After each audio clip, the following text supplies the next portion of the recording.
Bem, meus queridos irmãos e irmãs, boa tarde a todos.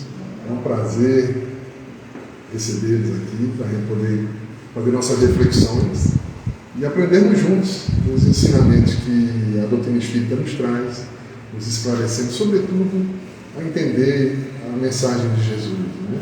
Kardec faz toda uma análise, baseada nas mensagens dos Espíritos, da falange do Espírito de Verdade, e a gente passa a compreender um pouco melhor a mensagem desse mestre maravilhoso que tanto nos faz bem. Então, hoje nós estamos dando continuidade ao nosso aniversário, são 6 anos de trabalho aqui no Lar Espírita Maria Dolores, e o nosso tema geral, o central, né, do aniversário é serenidade e segurança em tempos de transição. Esse tema foi escolhido com base no livro chamado Calma, do Espírito Emmanuel, psicografado por Chico, certo? Então, na semana passada nós tivemos nossa irmã Dulcineia, do Gabriel Delano. Hoje temos o prazer de receber nosso irmão Edson Roberto, que é da AME, nosso amigo aqui. E ele combinou que a partir de agora a gente só tem que vir de padrão para fazer a palestra. Fardado, certo? Vocês vão ver depois, o pessoal do Instagram. O Janaína veio também, está bem, viu? Está dentro do padrão. Na semana que vem, nossa irmã Gilca Miranda, da Casa Chico Xavier, vai estar aqui conosco, e para fechar o aniversário, nossa irmã Rosana Mendes, do Leão Denis. Mas a gente tem também, no dia 15, queria lembrar vocês, a gente vai fazer uma entrevista online, uma entrevista ao vivo, não é? Com o nosso irmão Robson Rodrigues, que é do Centro Espírita Maria Madalena, lá de Olinda, tá certo? Ele vai tratar do tema Pessoas Queridas, também baseado nesse livro de Emmanuel, certo? Então vai ser uma experiência nova, ele vai fazer entrevista meia hora apenas, é na quarta-feira, a partir das 8h30. 8h30 até as 20h30 às 21 horas, tá bom? Então, eu vou fazer uma pequena leitura aqui do livro Agenda Cristã, e na sequência a gente já passa a palavra ao nosso irmão Edson, tá certo? O livro é esse aqui, Agenda Cristã, do Espírito André Luiz, através da psicografia de Chico.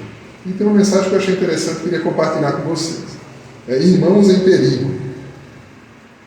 Os que pretendem transformar o próximo de um dia para outro a golpes verbais. Forçar o outro a se transformar. Os que descobrem pareceres inteligentes e bons conselhos para todas as pessoas, distraídos nos problemas que lhes são próprios.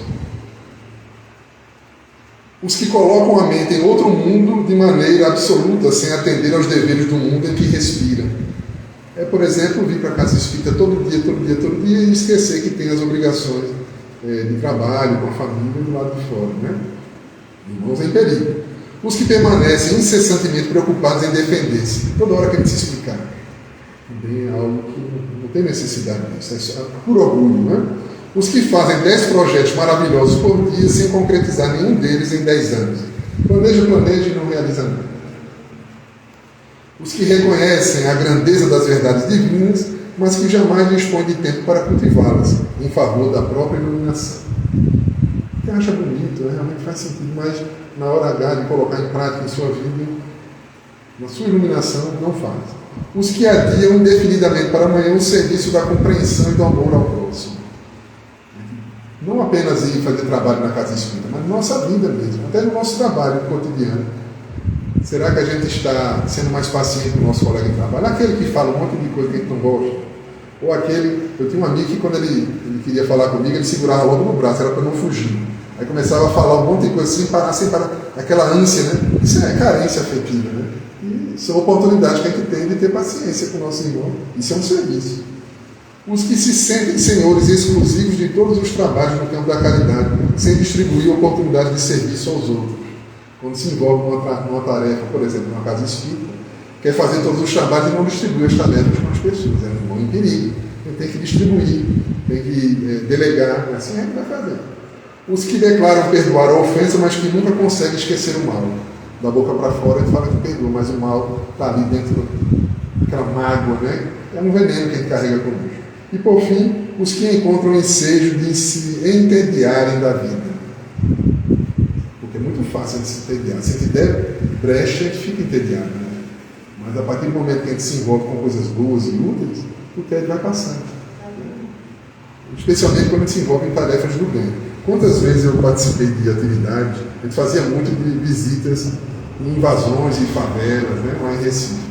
E era um trabalho que eu voltava realmente realizado, não só pelo que a gente aprendia lá com as pessoas muito carentes e sofridas. E aquilo fazia a gente enxergar a vida de uma outra maneira. Mas enfim, meus queridos, vamos fazer a nossa prece de início. Eu vou pedir a nossa irmã Isolda, por favor, vamos fazer a prece.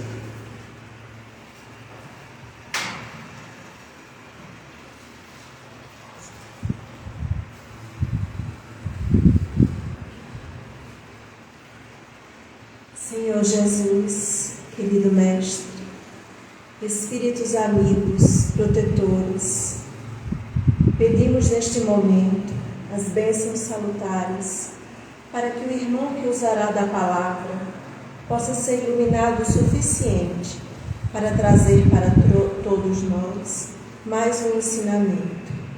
Que nossos corações possam estar abertos para a compreensão no caminho do bem. Que não nos falte força para continuarmos lutando e vencendo as nossas vicissitudes. Cuida de nós, Senhor, e nos protege e ilumina hoje e sempre. Que assim seja. Então, meus queridos irmãos, que a paz de Jesus nos envolva, damos por iniciado o nosso trabalho. Então, com a palavra, nosso irmão Edson Roberto, que é da Associação Municipal Espírita de Caruaru, que vai tratar do tema serenidade e paciência. Então, com a palavra, nosso irmão Edson.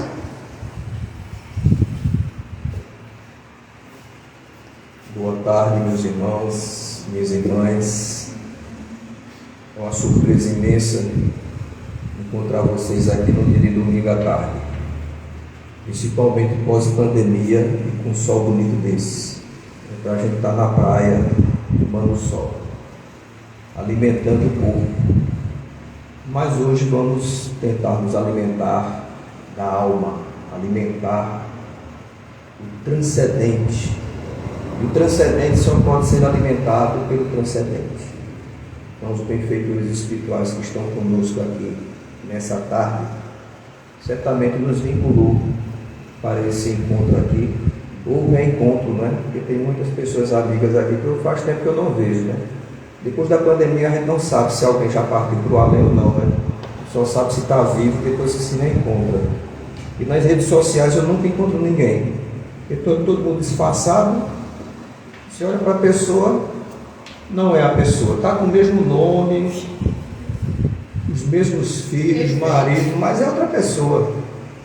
Na próxima reencarnação já pedi aos benfeitores espirituais para reencarnar nas redes sociais. Não reencarnar mais no mundo material, e sim no mundo das ilusões, que a gente adora viver no mundo das ilusões. É um mundo perfeito, o melhor para o nosso ego, mas não é o melhor para o nosso self, nosso espírito. Quando Alain me convidou para falar do tema sobre serenidade e paciência, eu achei que eu não era a pessoa adequada. Não sei vocês, serenidade e paciência. Mas depois que a gente lê e estuda os espíritos, a gente vê que não é tão assim, eles não são exigentes. Eles só querem que a gente dê o primeiro passo, que a gente comece. E serenidade e paciência é algo que a gente gosta muito de maquiar, de fingir. E isso tem um proveito, tem um benefício para o próximo, mas para nós mesmos não. Está reprimindo algo que pode explodir a qualquer momento. É importante a gente identificar se temos impaciência e se não somos serenos. Por isso no livro Calma, olha o título do livro de Emmanuel, Calma. Então eu vejo assim, quando ele botou esse título, ele diz assim: calma, gente, eu não quero que vocês sejam perfeitos como eu estou propondo aqui. Quero que vocês comecem, então tenham calma. Então eu peço logo a vocês, tenham calma. Não saiam daqui antes de eu terminar. Nem cochilem. Ele começa aqui no texto, serenidade e paciência, no sentido de preservar a própria paz. É indispensável nos disponhamos a manter criteriosa atenção sobre nós mesmos. Hoje a gente sabe mais da vida de Xuxa do que da gente. Daquele ator de novela, daquele jogador de futebol, da pessoa que está passando por uma dificuldade, numa catástrofe, que a gente muitas vezes vê.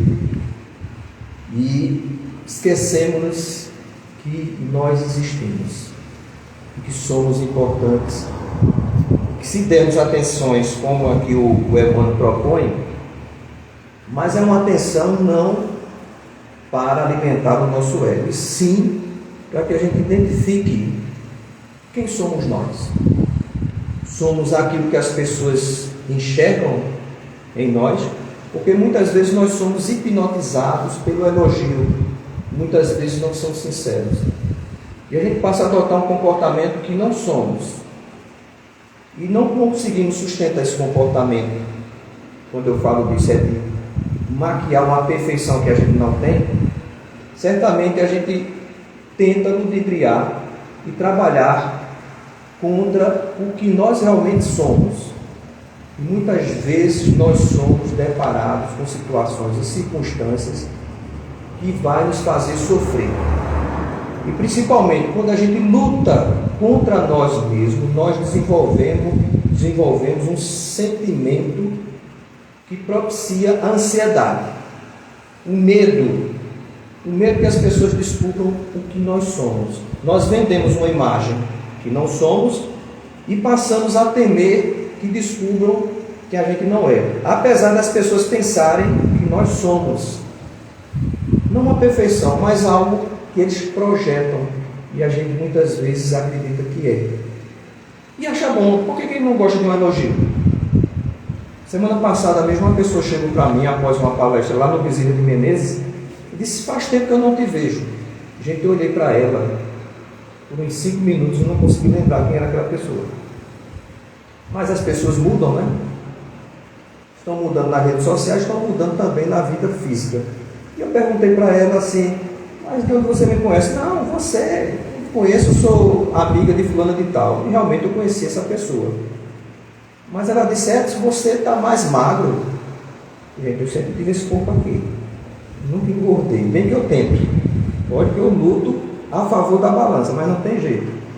E ela disse: e você tinha mais cabelo? Eu disse: essa não me conhece, eu não conheço ela, porque faz aí uns 30 anos que eu estou nessa queda. Então ela me confundiu com outra pessoa, mas me teceu tantos elogios de coisas que eu não fiz no passado, mas que ela acreditava que fazia parte da minha relação. Eu achei aquilo adorável. Eu disse: sabe uma coisa, eu não vou desfazer o que ela está me dizendo, não. Deixa ela me elogiar, fica sair com um ego lá em cima. Mas na vida em que convivemos com pessoas, com relações, o melhor é que a gente transpareça uma persona que não ofenda o outro, mas também não nos apresentemos numa condição de superioridade a qualquer um que seja, mesmo que sejamos superiores. Porque a gente se colocando numa condição, não vou dizer de inferioridade, mas não encontro outro termo, vou usar esse, a gente dificilmente vai se decepcionar conosco mesmo. Porque se a gente vem de uma imagem superior e cai diante das pessoas, as pessoas não vão nos perdoar. As pessoas não têm o hábito, e nós somos pessoas, não temos o hábito de perdoar facilmente, principalmente naquilo que a gente acredita que é. Então isso gera, quando você quer manter uma imagem que você não pode suportar manter, você vai construindo uma ansiedade progressiva e que muitas vezes se apresenta de forma sutil em comportamentos e expressões interiores. Falta de sono, esse medo que descubram que nós não somos o que as pessoas querem que a gente seja, faz com que a gente minta para as pessoas, e mentir para as pessoas das coisas que nós não somos e tememos que descubram, vai desenvolver uma ansiedade de contradição, contraposição ao que sua consciência realmente acredita e sabe o que é. Então, conhecer a si mesmo não é à toa que Allan Kardec, lá no final da terceira parte do Livro dos Espíritos, olha, 1857, gente.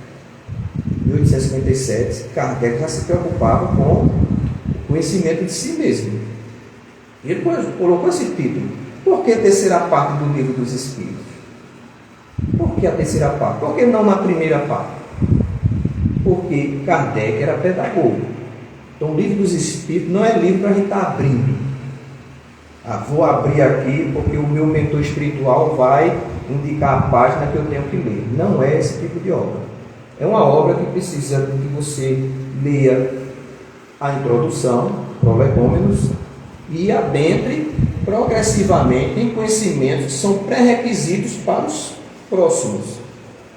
Então, se a gente quiser compreender o que os Espíritos querem nos ensinar sobre conhecimento de si mesmo, é preciso que os princípios, na primeira, na segunda parte, toda a terceira parte do Livro dos Espíritos, esteja pelo menos fazendo parte do nosso conhecimento, ou sirva de orientação e consulta em alguma dificuldade no autoconhecimento. Porque como a gente pode querer se conhecer se a gente não adota a postura de que nós somos espíritos, nós existimos em outras vidas e vamos existir nas futuras, e o que expressamos hoje aqui, nessa existência atual, é apenas um pedaço de nós mesmos.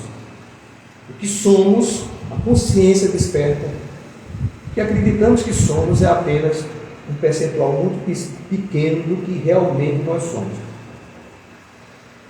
Quem é psicanalista aí deve se lembrar de Carl Gustav Jung, aquela figuração do iceberg, do oceano, de que o consciente é apenas a ponta do iceberg, no oceano da nossa consciência. Então, quem comanda o iceberg? É o iceberg ou as marés do oceano? O oceano empurrando o iceberg para lá e para cá. E nós somos apenas conscientes que somos apenas 5%. Alguns, né? E pessoas como eu, acho que é 1% só. Então, conhecer pelo menos esse 1% ou 5% é a prioridade nessa vida. Conhecer integralmente que somos o iceberg inteiro e todo o oceano não é possível. Mas é possível identificar o consciente, o que somos hoje realmente. Por isso que o Kardec coloca lá na terceira parte, e o Emmanuel chama a atenção sobre a atenção que temos que dar a nós mesmos. E para adquirir serenidade e paciência, é uma conquista.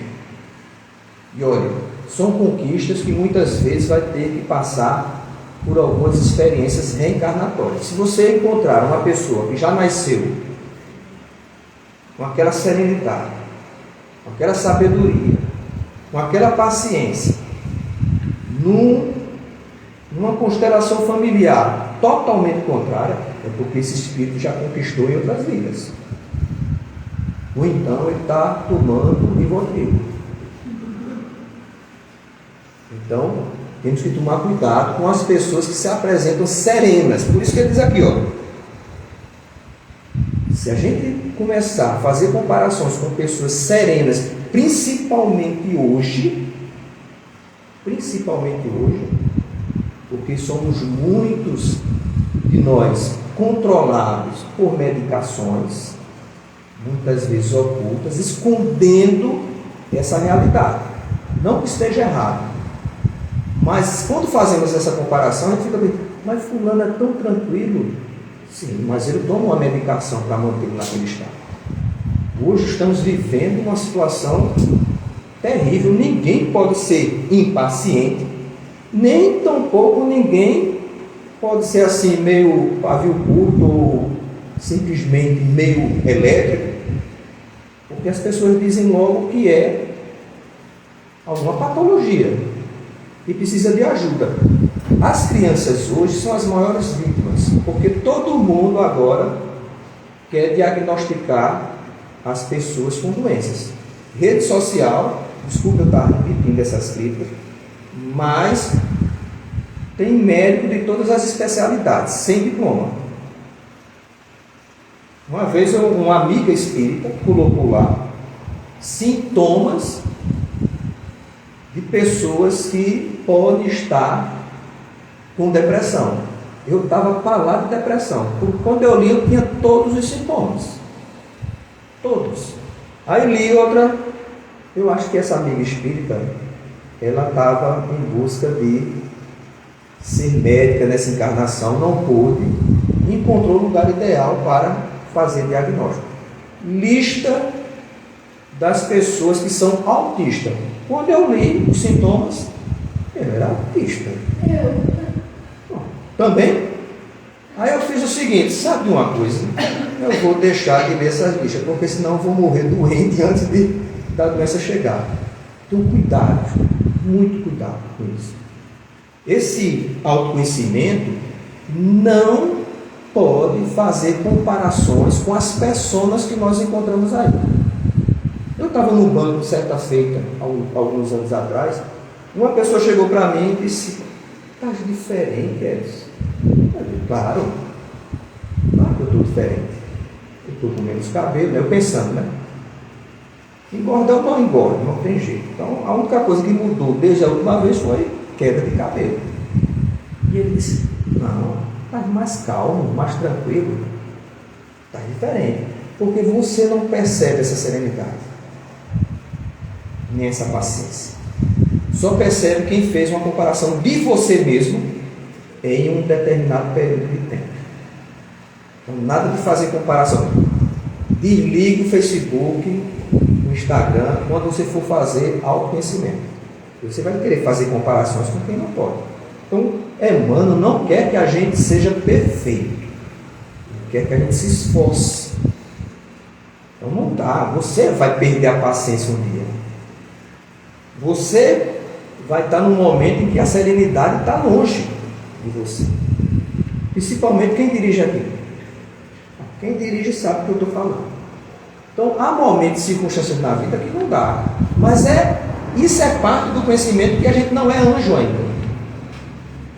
Isso é importante, a gente assumir as nossas imperfeições. Porque lá na terceira parte, no último tema do Livro dos Espíritos, na terceira parte, Kardec escolhe Agostinho de Hipona, o Santo Agostinho, para dar, assim, a experiência dele de autoconhecimento. E ele disse que a experiência dele, se vocês forem notar, é para a gente identificar nossas imperfeições. Qual é o nosso problema hoje no mundo de expiações e provas? Nosso problema no mundo de expiações e provas são as nossas imperfeições, não são as dos outros. Então a gente tem que identificar o que no autoconhecimento? Nesses 5% que a gente tem de consciente, imperfeição. Porque se você já tem virtude, não tem nenhum problema. Que bom que eu tenho. Porque eu fiz essa autoanálise. Mas eu era uma pessoa que não era serena, não tinha paciência. Abri um caderno, comprei um caderno de capa dura bem bonito, botei na capa autoconhecimento. Aí na primeira página, disse: essa primeira parte aqui eu vou botar minhas virtudes. E aqui as minhas imperfeições. Gente, eu passei 15 minutos e identifiquei em mim umas 20 virtudes. 15 minutos. E demorei meia hora para identificar uma imperfeição em mim. E encontrei uma imperfeição que não era imperfeição. Mas eu, como só tinha ela, eu digo: agora eu vou trabalhar essa imperfeição que eu tenho. Quando eu comecei a trabalhar ela, fui buscar orientação mais obras, em informações, eu descobri que aquelas virtudes que eu coloquei não eram virtudes. Mais da metade que eu coloquei como virtudes não era virtude, porque eu assimilei alguns conhecimentos que propiciaram a identificar que aquilo não era virtude. Veja a nossa ilusão. E Agostinho faz isso lá na obra. Diz assim: como é que você sabe? Porque o avarento, somos a maioria de nós espíritas, né? Nós espíritas, em outras encarnações, a gente foi muito mal feito. mão de vaca, viu? Mas o avarento, ele nunca vai dizer que é avarento. Ele vai dizer o quê? Eu sou econômico. Como é que uma pessoa dessa pode se autoconhecer com esses problemas? É o meu caso. Aí Agostinho diz assim: procurem no meio nas pessoas, para você tentar identificar nas pessoas. Peça a opinião de alguém sobre você, pessoa sincera. Aquela amiga que eu encontrei que nunca me viu e pensa que eu sou a pessoa que ela acha que eu sou, não merece confiança. Mas tem aquele amigo, e muitas vezes o nosso inimigo, para nos dizer o que nós somos. Será que esse inimigo não está certo, não? Já pensaram nisso? A pessoa está ali acusando: aquele cara é chato. Eu participo do estudo na AME há quase 30 anos. Vai completar 30 anos de ESTE.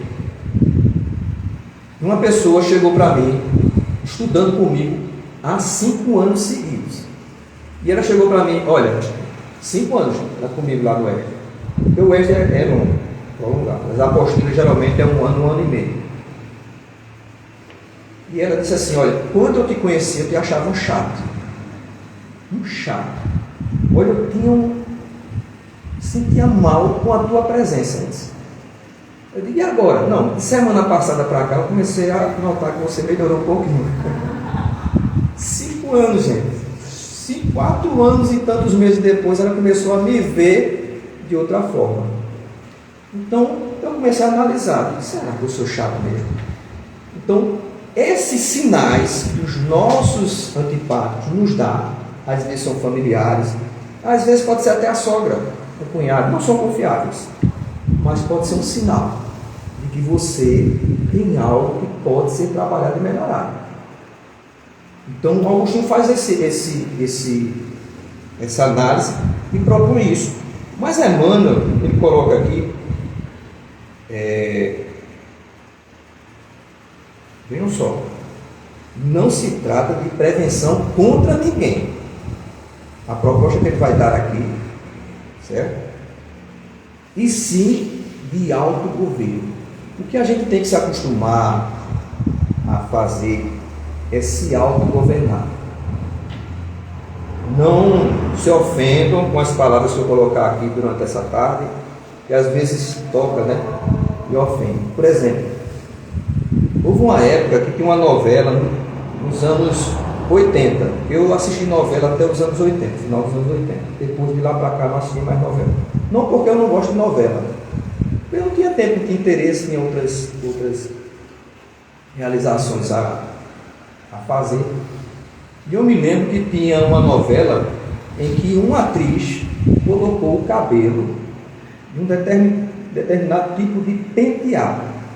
Gente, aonde eu ia, eu sou natural de Recife, naquela época eu estava em Recife, onde eu ia as mulheres tudo com o mesmo cabelo.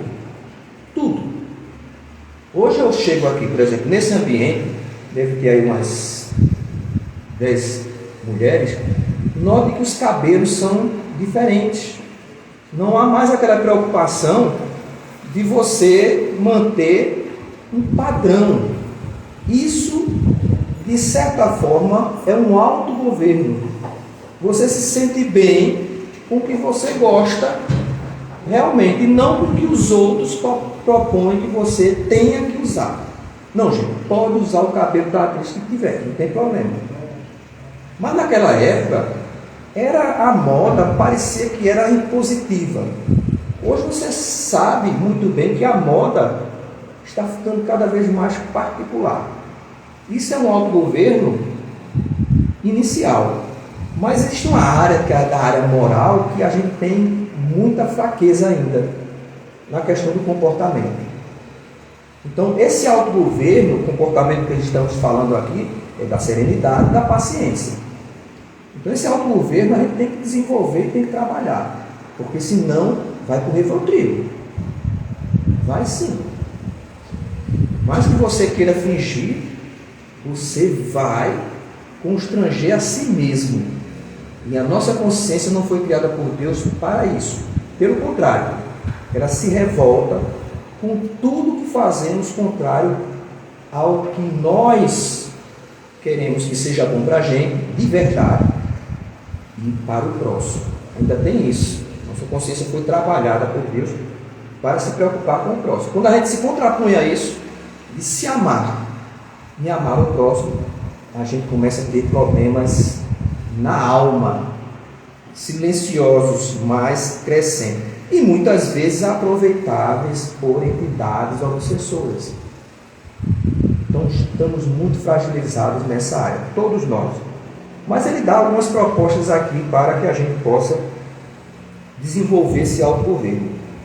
Ele diz assim: para semelhante realização, certas obrigações são primordiais. Aí ele começa aqui: compreendamos que somos colocados uns à frente dos outros, a fim de aperfeiçoar, de nos aperfeiçoar. Então, somos colocados num mundo de provas e expiações em que os espíritos estão em níveis diferentes, semelhantes, mas diferentes. Não existe nenhum planeta em que a gente vai habitar que todos são iguais. O planeta Júpiter é o planeta natal de Allan. É o planeta mais perfeito do nosso sistema solar. Espíritos que vêm encarnar aqui na Terra, certo? Geralmente esses espíritos que reencarnam aqui, eles têm assim, gostam de usar roupas amarelas. Eles gostam muito de usar roupas amarelas. Então são espíritos muito superiores. E esses espíritos vêm com a função de ajudar os espíritos inferiores. Eles reencarnam como função primordial, reencarnar para ajudar os espíritos inferiores a ascender. Espírito de São Luís, de França. É um espírito que reencarnou aqui na Terra, mas é natural de Júpiter. Reencarna aqui não para espiar, e sim como para nos ajudar. E tantos outros. Mas lá tem diferença social. E lá, no planeta Júpiter, não tem mais o mal. Como pode ser, no planeta que não tem o mal, continuar a ter diferença social? Porque a sociedade é dividida lá pelo intelecto e pela moral. Não existe mais o mal, mas moral e intelecto não finda. Não finda. Ele progride ao infinito. Então, há diferenças sociais. Então, a justiça social lá é muito mais perfeita que a nossa. E por isso, não há inveja, não há egoísmo, não há orgulho, não há ciúme. Aquele que está inferior respeita o superior e sabe que o superior não vai lhe inferiorizar, vai lhe auxiliar, e confia plenamente, como nós confiamos em Jesus, um ser perfeito, e nós confiamos nele, sabemos que ele quer o nosso bem. Então é uma relação semelhante a essa. Então há diferença social lá. Mas no planeta como o nosso, nós não vamos encontrar pessoas perfeitas.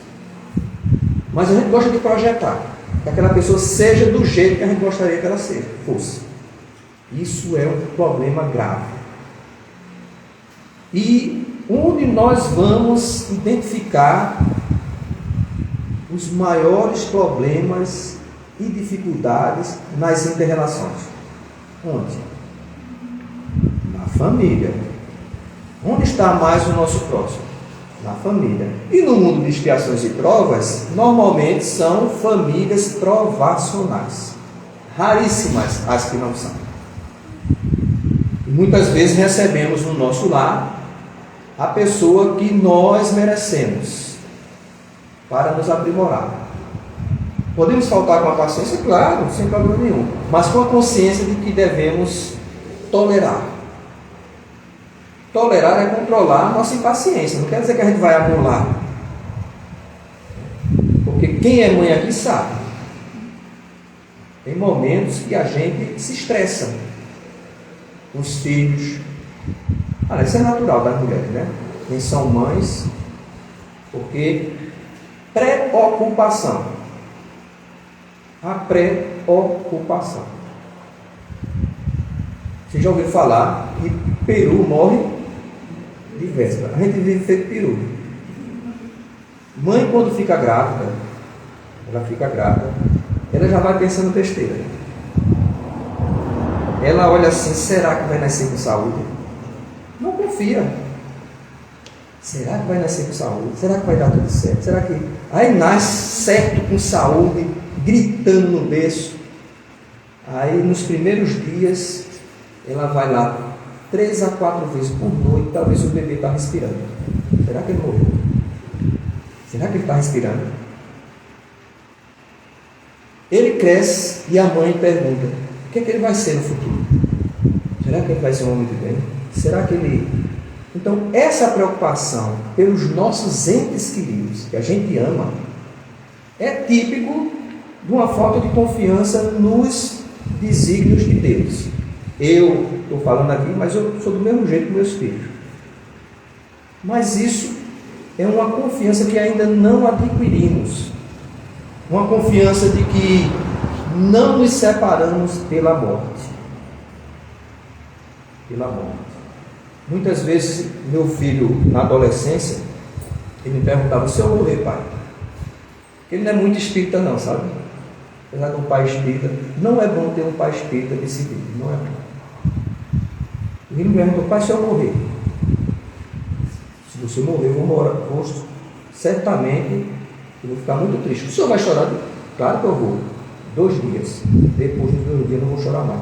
Mas pai, tem gente que chora aí uma semana. Você só vou chorar por 2 dias. Mas sou seu filho. Eu digo, eu sei. Você vai continuar meu filho depois que você morrer. Quer dizer que eu posso morrer? Pode. Claro que pode. Não, tá bem, eu vou morrer, você vai morrer, nós vamos morrer. E a nossa relação sempre foi assim. Mas ele tinha necessidade que eu sofresse com o sofrimento dele. E eu disse a ele que não. Mentirinha, né, gente? A gente sofre. Mas a consciência de que a vida futura existe é construção. Eu não consegui isso da noite para o dia. Uma paciência não vai ser conquistada da noite para o dia. É preciso trabalhar isso mentalmente, estudar, colocar conhecimentos para a gente cristalizar essa crença. E ela se expressa naturalmente, essa confiança, essa fé, vai nos levar exatamente à serenidade. Serenidade da morte. Dona Lisete Freitas, não sei se alguém conheceu Dona Lisete Freitas, que foi casada com o senhor Luiz de Freitas, um dos fundadores da AME, foi presidente muitos anos lá na AME. Ela não conhecia o marido, porque já havia desencarnado, mas ela era uma pessoa serena, tranquila. Gostava muito de conversar com ela. Pessoa madura. E ela, quando desencarnou, no velório ali no Dom Bosco, e tinha 2 velórios, dela, uns espíritos, um silêncio, uma tranquilidade, todo mundo conversando. E no outro velório, havia uma pessoa lá, amiga nossa, que saiu do velório, me viu, me conheceu, aí me pediu para entrar no velório de Dona Lisete Freitas. Por quê? Deixa eu entrar um pouquinho aí. Aí ele entrou, sentou-se lá, baixou a cabeça, aí eu sentei ao lado dele, eu vi que ele estava meio perturbado. Disse, Edson, não estou aguentando lá. E a pessoa que desencarnou era muito querida dele. Mas chegavam pessoas gritando, ah meu Deus, aquela gritaria. E ele disse que aquilo foi dando uma coisa ruim nele, uma impaciência. E ele deu uma vontade de dar um grito no povo. Aí ele saiu para não constranger e me pediu para ignorar aí. Aí fiz uma prece em silêncio, em pensamento por ele. Mas o ambiente do velório estava tão bom, gente, mas tão bom que eu não queria mais sair de lá. No ambiente de um velório. Veja que a psicosfera foi de tal modo que ele saiu de lá e perguntou para mim, quem foi que morreu? Aí eu expliquei para ele, que era uma senhora espírita, que foi o presidente, expliquei para ele, disse, nunca vi um velório desse, nunca me senti bem no velório, porque havia serenidade. Porque a serenidade tem muita relação com a paz. Se você conquista isso, através de certas mudanças de hábitos, isso vai se apresentar naturalmente, que é um projeto divino da alma, que a gente busque a paz e o amor, a tolerância. Toda vez que a gente confronta isso, nós estamos nos agredindo espiritualmente e se reflete fisicamente. Então, cuidado, as pessoas que a gente não tolera, comecemos a orar por ela. Amar o inimigo nunca poderá ser a mesma coisa de amar um amigo. Nunca. Amar o inimigo é não desejar o mal para ele. Ponto. Amar quem a gente realmente ama, que nos ama, é abraçar, é cheirar, é elogiar. Não podemos tratar um inimigo como tratamos um amigo. Tem que ser racional, ter bom senso. Não somos anjos ainda. Eu mesmo não aguento a coroa de espinho. Eu não aguento um espinho no pé, quanto mais uma coroa de espinho. Jesus podia suportar isso. Abracemos as iniciativas de concórdia, sem esperar que determinadas pessoas venham a promovê-las. O que quer dizer isso? Tome iniciativa no bem. Mas se você tiver uma iniciativa no bem e alguém se opor a essa iniciativa, se for para a paz do grupo, adie essa iniciativa.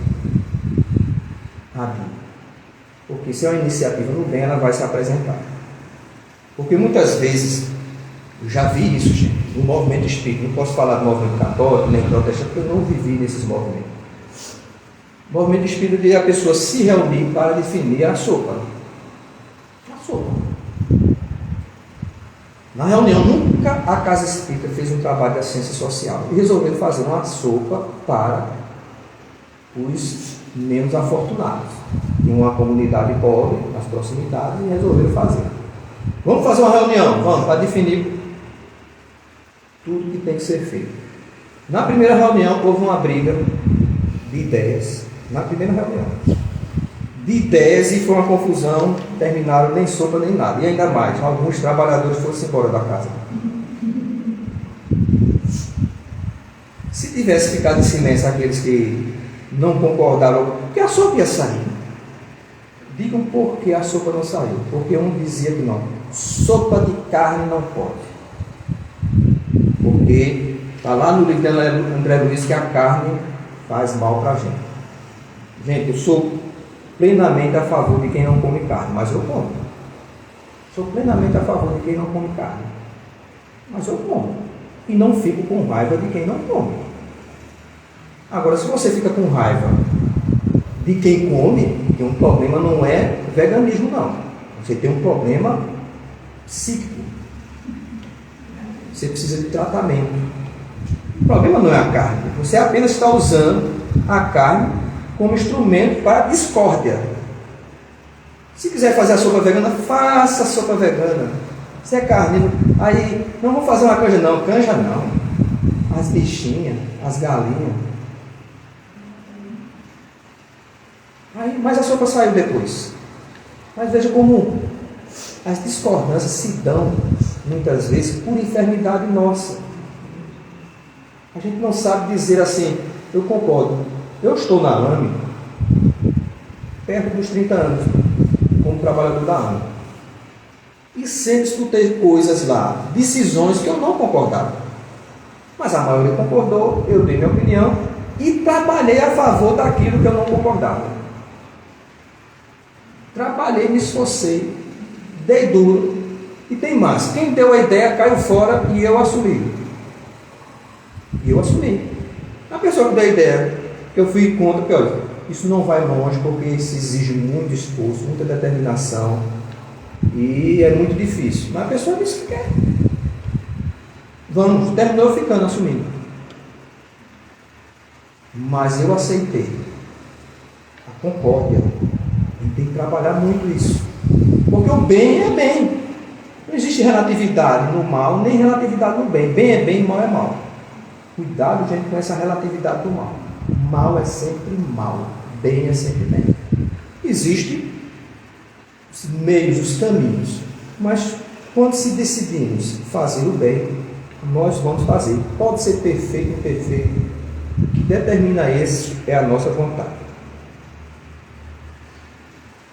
Nunca nos esqueçamos de que a eficiência não se harmoniza com a pressa. Isso é uma verdade filosófica. Mas não se fará vista sem apoio da diligência. Tem que ter disciplina. Tem que haver disciplina. Então tem que haver hierarquia. Gente, toda organização, seja ela qual for, no trabalho, no bem, além da concórdia, tem que ter o respeito à capacidade de cada um.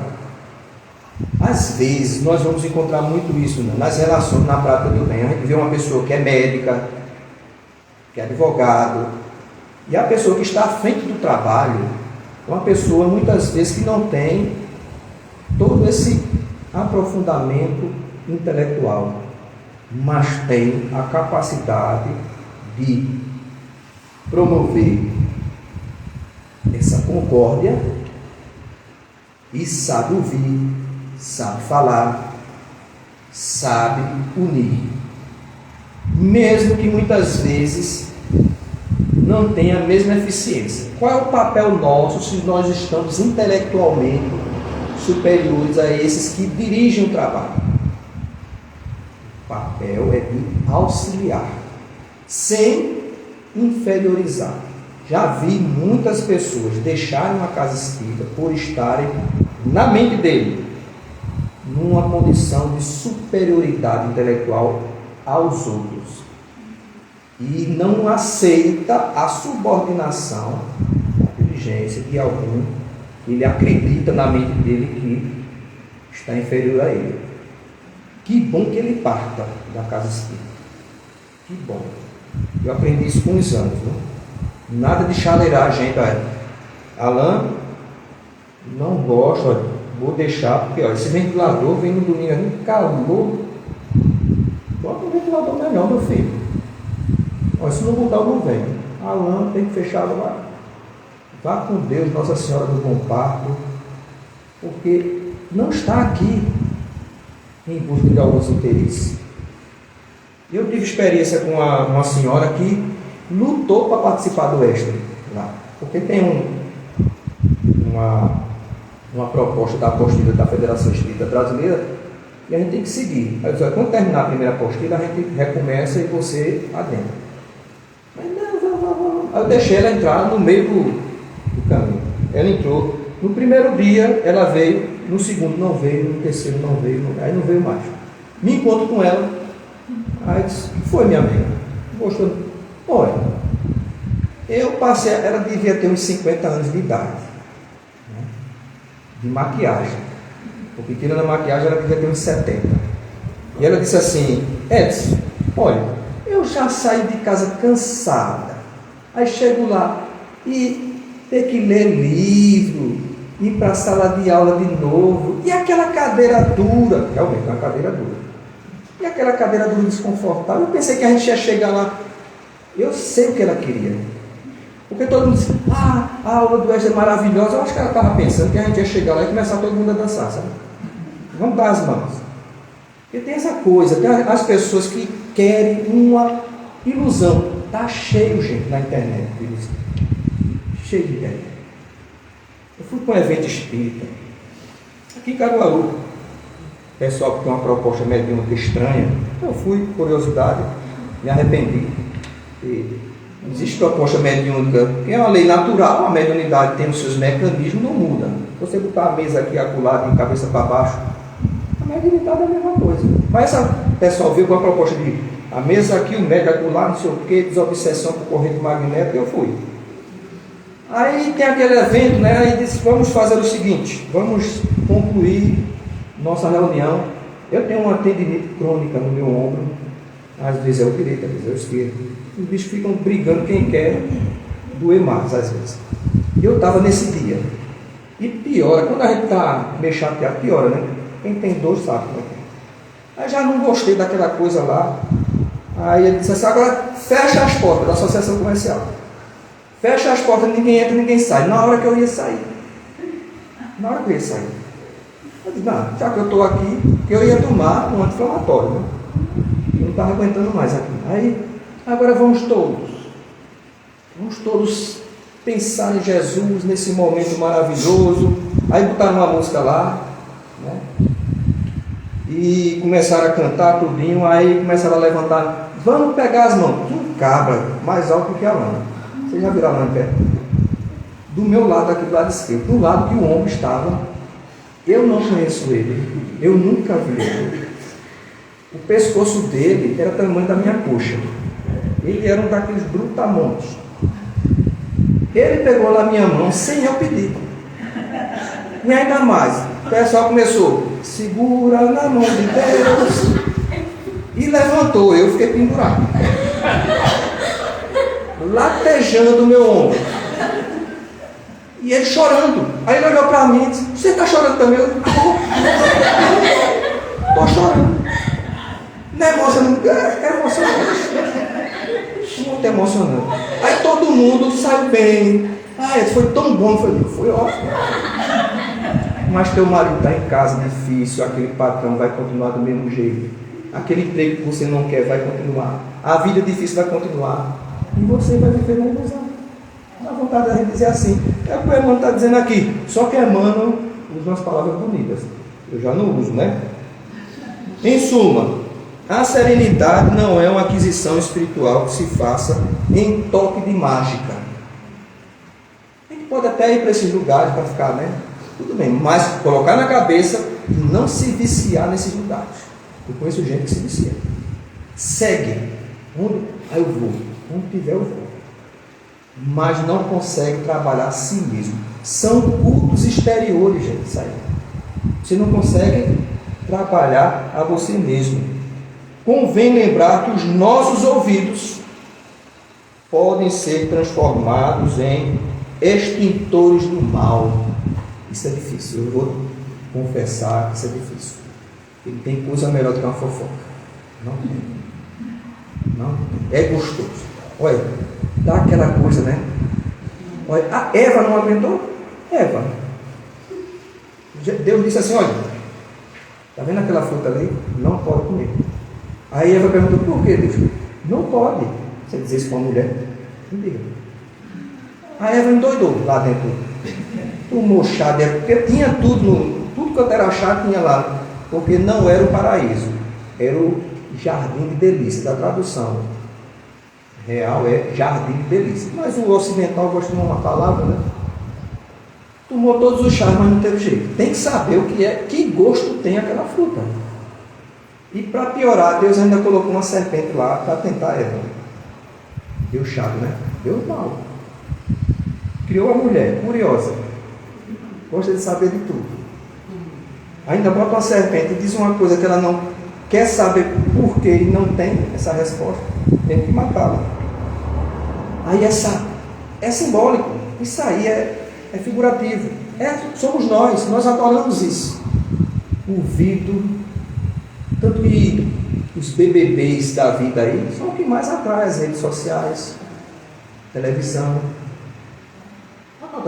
Eu entro muitas vezes no YouTube, porque eu gosto do YouTube, adoro. Principalmente aquelas culinárias, adoro cozinhar. Aí quando eu vejo aquelas coisas, eu vou lá.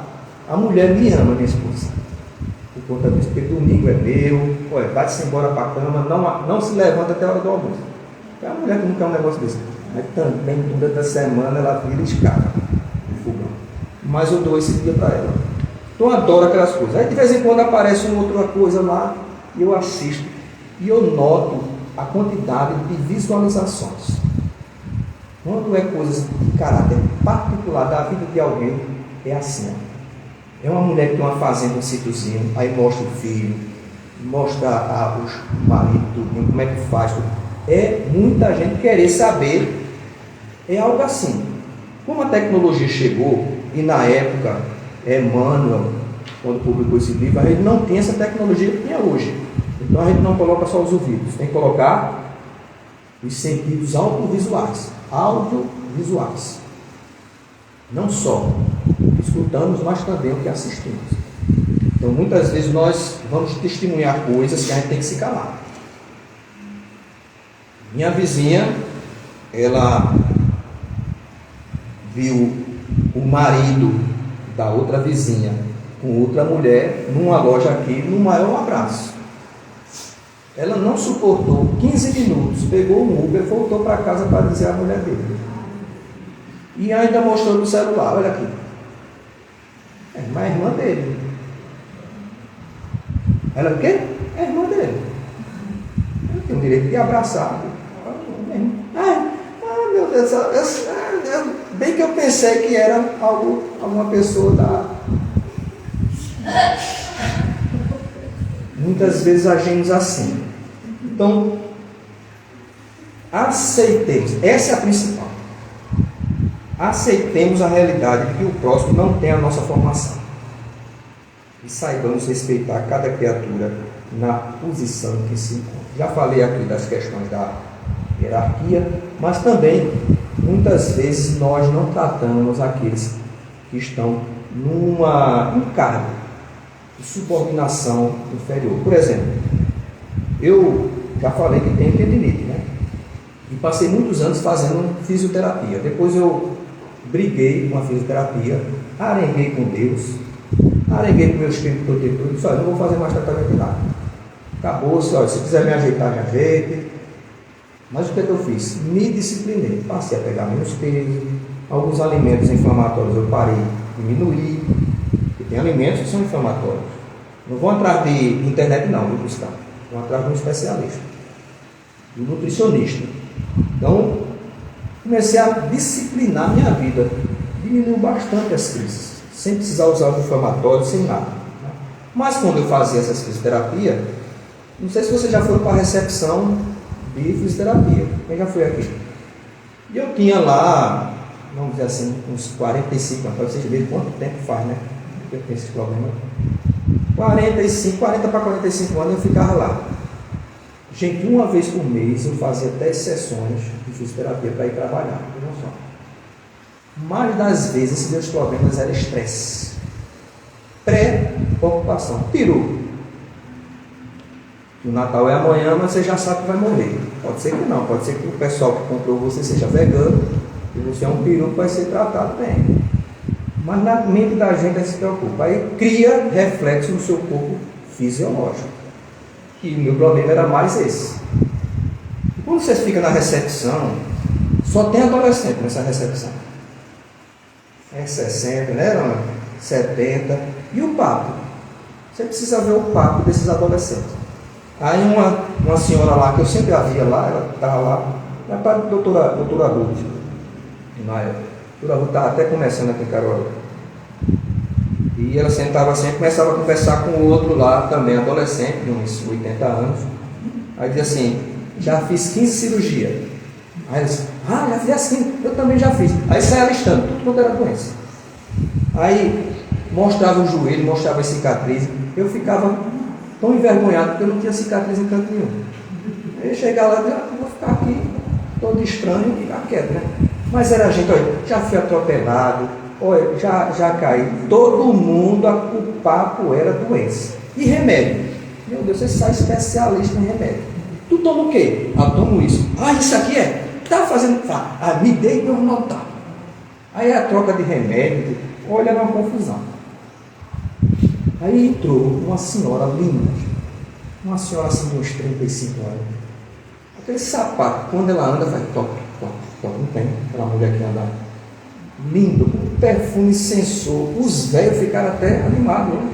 Quando ela entrou, que mulher bonita, tudinho. Um casal lá, a senhora deu uma cotovelada no velho, do lado assim. Aí ela chegou lá e nesse bem educada, marquei hora para ser atendida por fulano de tal. A recepcionista olhou lá, computador, tudo. Disse: qual é o nome da senhora? Aí, fulano de tal. Sério.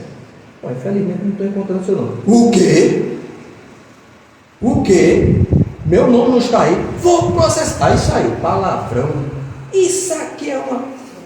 Gente, a mulher linda. Que todo mundo ficou assim, pasmo com aquela condição, com aquela atitude.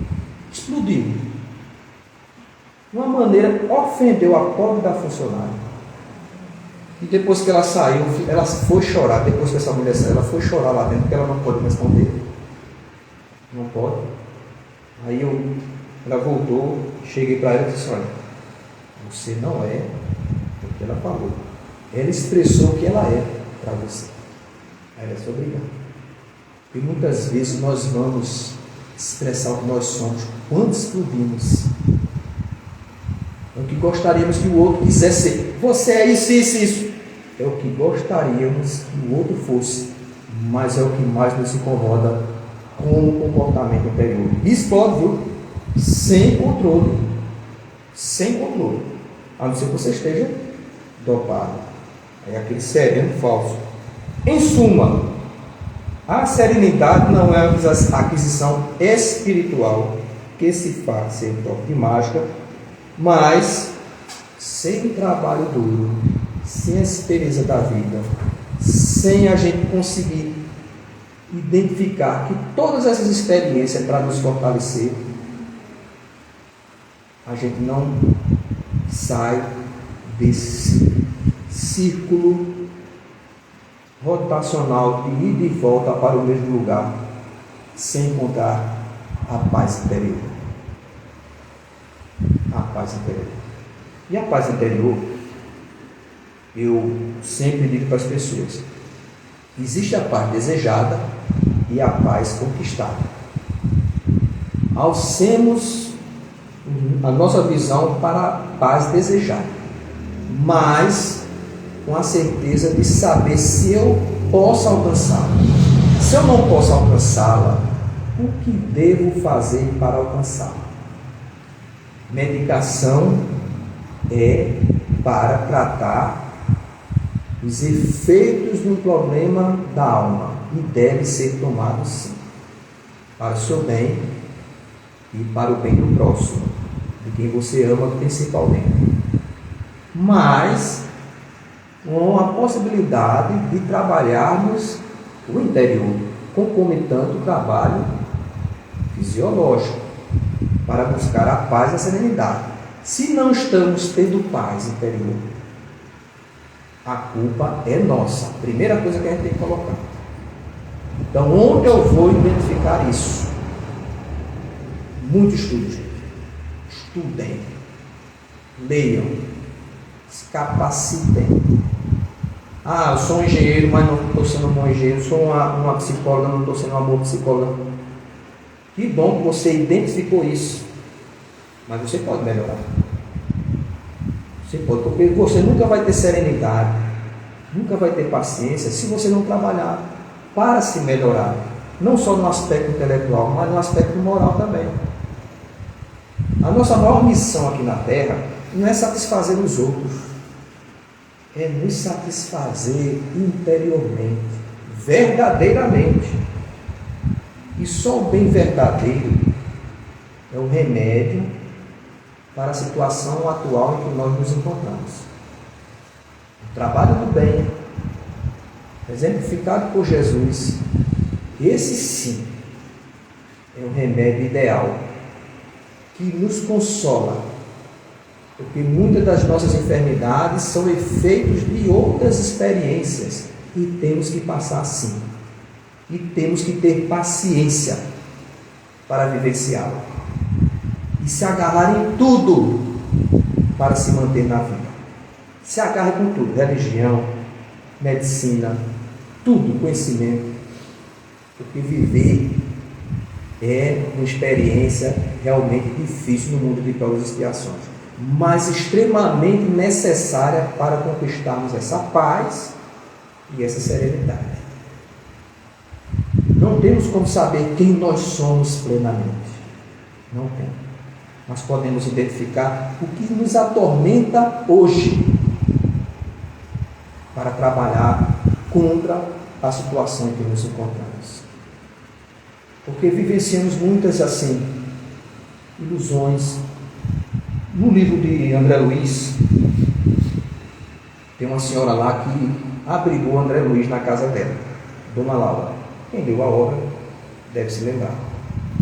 Dona Laura, quem lê o livro vai ver que ela parece um espírito já sereno. Espírito sereno, paciente. A conversa com o André Luiz, o André Luiz saía satisfeitíssimo, aquela senhora delicada, educada, com muito conhecimento. Casa, tinha casa para morar. Os filhos, quase todos lá, todos os filhos, desencarnaram, já tinham uma casa para morar. O marido vivendo com ela, vejam só, família, trabalho lá, uma vida tranquila. Certo dia, ela e o marido começaram a ter pesadelos, transtornos. Acabou-se a paz. O ambiente físico não me trazia. Olha, nosso lar, quem não quer ir para o nosso lar? Mas ela não tinha mais paz, porque o problema era interior. E Dona Laura procurou ajuda, foi no ministério e chegando lá, relatou o que tem acontecido. Não tenho mais paz, não consigo mais dormir. Eu e meu marido foram levados para um departamento em que as pessoas conseguem ver o seu passado. E só permitiram que ela relembrasse 300 anos. Não permitiram que ela lembrasse 400, 500 anos atrás, porque ela não tinha condições para lembrar. Vejam o que nós não somos, hein? E ela, aquela mulher serena, quando lembrou dos 300 anos, ela viu quem ela foi e quem ela é. Entrou na dúvida, no conflito: quem eu sou? Aquela pessoa de 300 anos atrás, que certamente não foi experiências boas para ela ficar daquele jeito, ou eu sou essa mulher que eu estou conversando nesse momento? Só tinha um jeito de saber: reencarnando, para trazer a paz interior. O marido foi primeiro, mas sair daquele paraíso para vir para a terra, reencarnou o marido primeiro, para depois ela ir. Até André Luiz diz: mas a senhora vai voltar. Mas André Luiz ainda não tinha compreendido que a paz interior é mais importante. E ela teve que reencarnar, passar por algumas experiências para convencer-se que não é mais aquela mulher de 300 anos atrás. E reparar alguns erros do passado. Eu vejo como muitas vezes a vida parece serena, tranquila, e a gente se encontra e de repente as circunstâncias explodem na nossa vida. Como algumas religiões dizem, é a hora do testemunho. Nós espíritas chamamos, é a hora da prova. Então, se estão serenos, se estão tranquilos, aproveitem esse momento de tranquilidade para absorver conhecimentos, para trabalhar no bem, para se preparar para a hora da prova que vai chegar para todos nós. E eu desejo para vocês e essa instituição, Maria Dolores, mais 6, 60, 100 anos de existência. Porque quando 6 anos para mim é algo que não pode mais voltar atrás. E certamente os benfeitores espirituais estão nos abraçando nessa tarde aqui, nos deixando assim mais leves, né? Mais pacientes, mais serenos. Eu sei que depois da porta para lá a coisa muda, né? Mas só esse momento de serenidade é como se a gente saísse do deserto e entrasse no oásis. Escolham mais oásis para as vossas vidas. Quem sabe saiam desse deserto. Muita paz a todos vocês.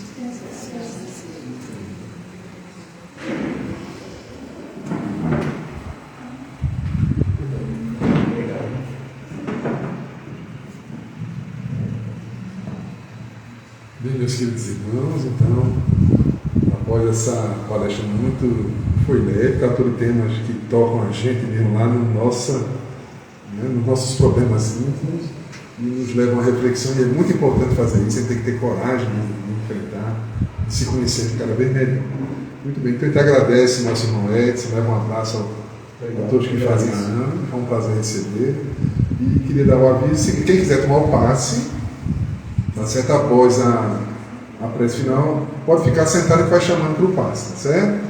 Quem estiver chegando pela primeira vez também quiser conversar, também está à disposição, tá certo? Então vamos fazer a nossa prece de encerramento. Sim, lembrando que na semana que vem nós teremos a presença da nossa irmã Gilca Miranda, dando continuidade ao nosso aniversário, tá certo? Ela vai tratar do tema Podando Irritações. Vamos ver como é que ela vai abordar pra gente. Então, para encerrar, vou pedir a nossa irmã Janaína, por favor, venha fazer a prece.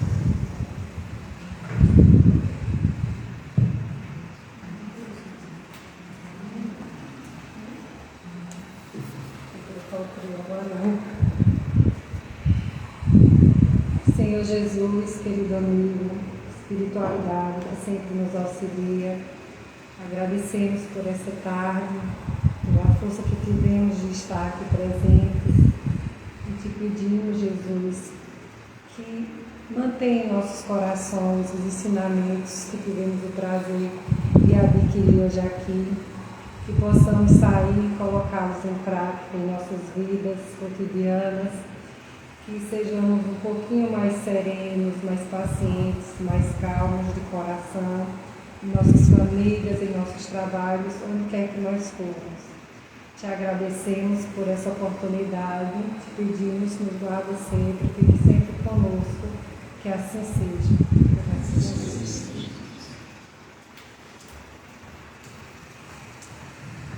E sendo assim, pedimos permissão a Jesus para concluir essa primeira parte dos trabalhos. Muita paz para todos.